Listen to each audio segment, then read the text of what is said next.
Uh, Sebelumnya telah diterangkan tentang integrasi numerik. Ada yang mulai dari yang linear yaitu metode trapesium, kemudian metode trapesium banyak bias yang dimana bisa dilakukan secara analitis maupun numeris ya, atau mungkin diberikan suatu bentuk kurva tertentu yang dikerjakan seperti yang sebelumnya sudah diberi contoh, atau kadang-kadang tidak berbentuk suatu kurva tapi juga bisa berbentuk suatu data, yaitu dalam integrasi numeris dengan metode banyak bias bisa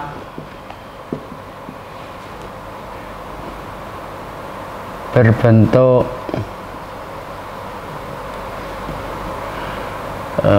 atau disajikan dalam deretan data ya.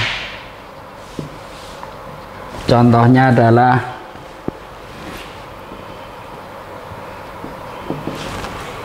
saya ambil di buku ya, misalnya seperti ini. X ini fungsi X, ada 0, 1, 2, 3, 4, 1, 3, 9, 19, 33. Nah, jika diberikan suatu bentuk hubungan antara X dan fungsi X seperti ini ya, data itu juga bisa diintegrasikan dalam bentuk diselesaikan maksudnya dengan metode trapesium banyak bias ya, digunakan metode trapesium banyak bias ya.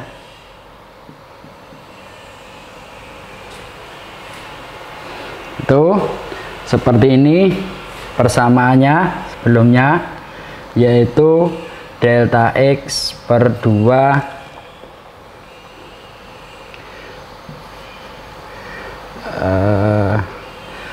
fungsi A plus fungsi B ya, yang paling kiri ini yang paling kanan, ditambah 2 dari sigma mulai dari 1 hingga ke n-1 ya. Ini begini ya, sehingga dari data yang ini kita tinggal masukkan saja bahwa I itu sama dengan delta X nya adalah, kita lihat delta X nya itu adalah 1 ya, 1. Kalau beda ya tentu saja harus dipecah lagi ya, tapi karena ini selalu 1 berarti bisa dijadikan 1. Delta X ini, delta X nya berarti 1 per 2 dikalikan fungsi A yaitu fungsi kanan, fungsi paling kiri yaitu 1, fungsi B yang paling kanan adalah 33, ditambah sigma dari mulai dari 1 hingga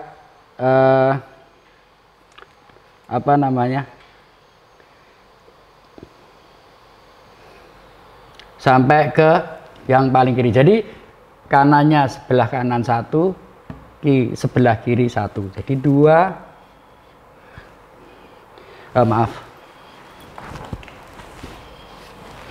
kali 3919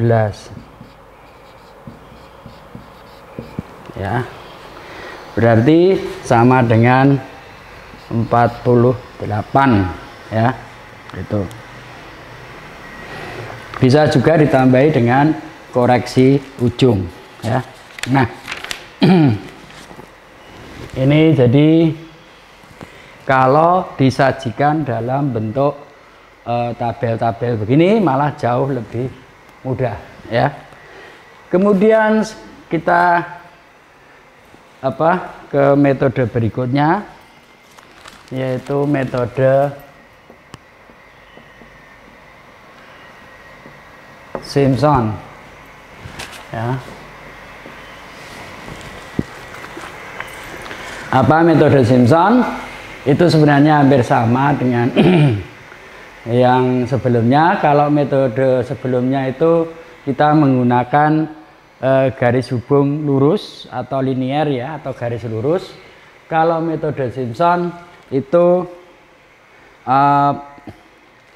menggunakan derajat yang lebih tinggi ya. Contohnya adalah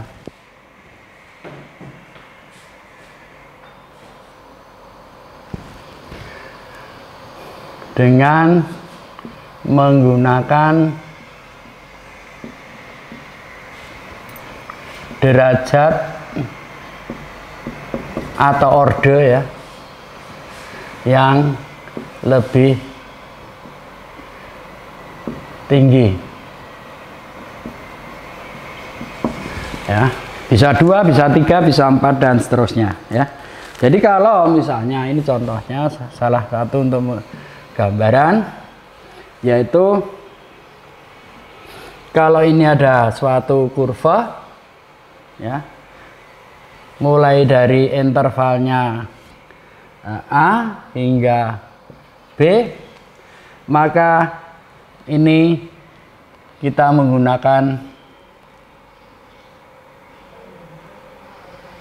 ya gitu. Ini smooth ya, kurang smooth.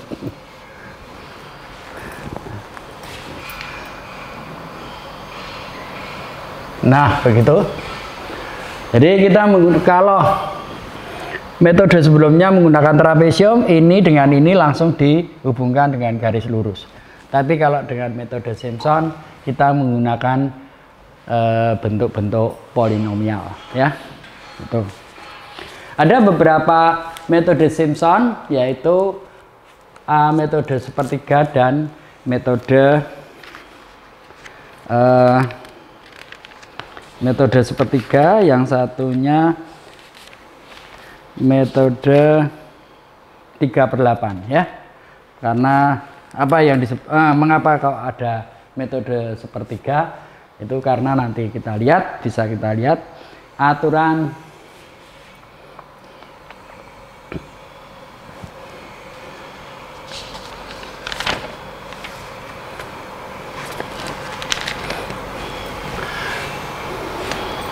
saya tulis di sini aja, aturan Simpson sepertiga ya. Jadi ada embel-embelnya sepertiga. Nah,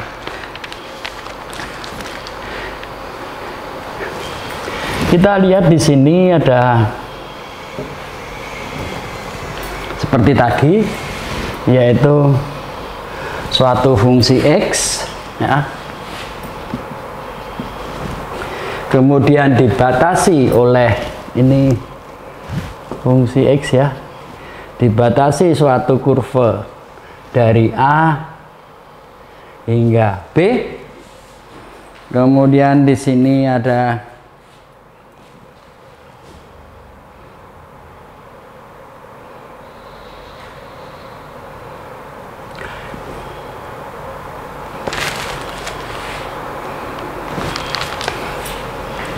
XI plus 1 ya, A sampai B ya.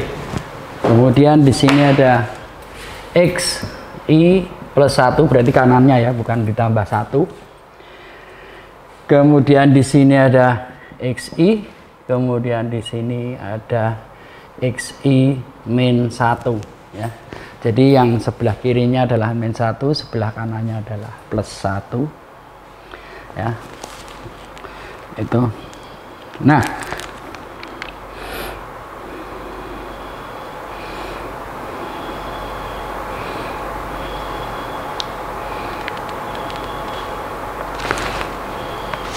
jikalau kita mengacu pada ini ya, bentuknya I sama dengan integral A sampai B ya,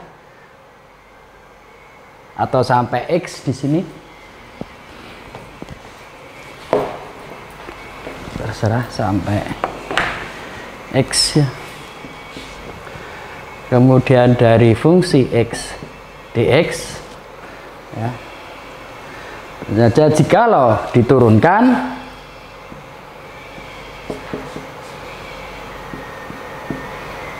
menjadi I aksen ya,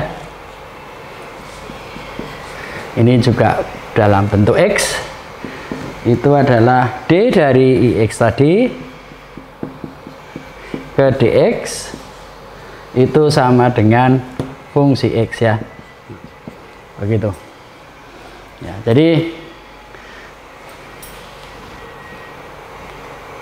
nah begitu, jadi fungsi X.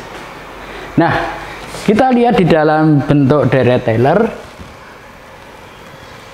ya, ini akan kita selesaikan dalam bentuk Taylor, yaitu bahwa I plus 1 sebelumnya ya, itu adalah sama dengan ke kanannya ya, satu delta, satu perubahan, satu perbedaan, satu delta lah begitu. I dari X I plus delta X ya, sama dengan IX, ini pakai apa namanya, deret Taylor ya, ditambah delta X kali turunannya pertama ya, fungsi XI, ditambah delta X kuadrat per 2, maksudnya 2 fakultet ya ini ya, 2 fakultet, kemudian turunan kuadratnya adalah fungsi aksen XI, kemudian ditambah lagi yang kedua delta X pangkat 3 fakultet ya, kemudian turunannya yang kedua dan seterusnya ya, ada nilai sisanya nanti ya. Kalau 4 ya, kalau 4 misalnya ya delta X pangkat 4 dibagi 4 fakultet fungsi 3 XI dan seterusnya ya, begitu. Kemudian yang I dari I min 1 sama dengan ini deret harmonis nanti, itu sama dengan ini I XI min delta X, itu sama dengan, saya tulis agak ke kiri, I XI ditambah I XI delta X fungsi XI, setelah min ini positif delta X kuadrat per 2 fakultet fungsi aksen X I minus plus minus ya, delta pangkat 3 fakultet fungsi double aksen XI ditambah, setelah minus ini positif lagi delta X pangkat 4 fakultet turunan ke 3 XI dan seterusnya ya. Jadi kalau apa namanya,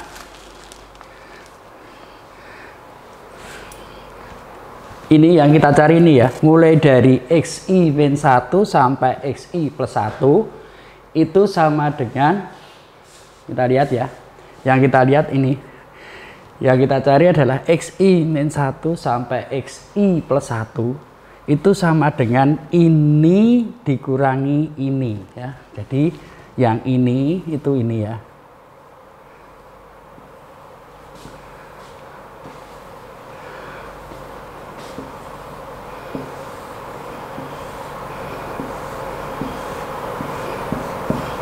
Dikurangi yang ini sampai ini ya.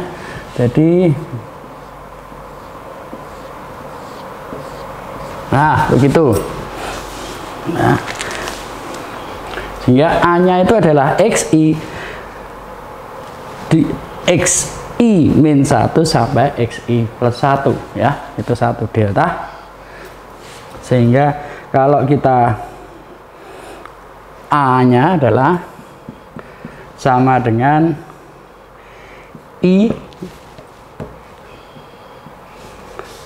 xi plus 1 dikurangi I dari xi min 1 ya. Ini kurang ke bawah, nanti tidak dikira tambah 1 ya. Ini indeksnya